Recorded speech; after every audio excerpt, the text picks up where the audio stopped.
Team lunch కానీ అలా బయటకు వచ్చాం. అది మన హైదరాబాద్లో మాదాపూర్లో ఉన్న అబ్దుల్లాట్ బార్బిక్యూకి అయితే వచ్చేసాం.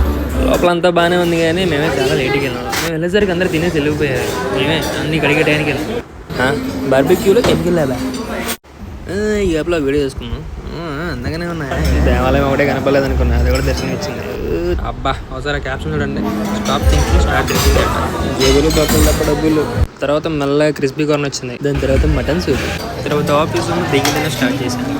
అలా తిన్నది స్టార్ట్ చేసా. ఏం తింటున్నాను తెలియదు, అదేంటి కూడా తెలియదు, దాని పేరు కూడా తెలియదు. ఆ డ్రింక్, తీసుకొచ్చిన నాన్ వెజ్ ఐటమ్స్ అవన్నీ కూడా ఏరి కోరి మొత్తం అడ్డగలో తినేసా. లాస్ట్ లెగ్ పీస్ తినేసి మొత్తం ప్లేట్ ఖాళీ చేసేసా. తర్వాత మెల్లగా లేచి ఫుడ్ సెక్షన్ దగ్గరికి వెళ్తే అక్కడ కర్డ్ రైస్ వస్తుంది. మనకు సెట్టింగ్ అని చెప్పేసి బిర్యానీ అలా కనిపించింది. దాని దగ్గరికి వెళ్ళి దాన్ని ఓపెన్ చేస్తే కొంచెం ఉంది, ఏదో ఒకటి అని చెప్పేసి సర్టిపెట్టి బొక్క మన కాదుగా బిల్లు ఆఫీస్ కూడా దిగా అది తినేసి మళ్ళీ ఇంకోసారి పోయాడు. తర్వాత ఆఫీస్కి వచ్చి వర్క్ చేస్తూ ఉంటే గిఫ్ట్ అని చెప్పేసి మా సోంపాపుడు ఇచ్చారు. ఏం చేయాలో నాకే అర్థం కాదు. చిన్న సాటిస్ఫాక్షన్ ఏంటంటే ఆ కార్ డిజైన్ చేసింది మనమే. కొన్ని మోడిఫికేషన్స్ ఉన్నాయి అనుకుంటే అది వేరే విషయం. ఇక ఆఫీస్ టైం అయిపోయింది, ఇక వెళ్ళిపోవడమే. Tata bye bye.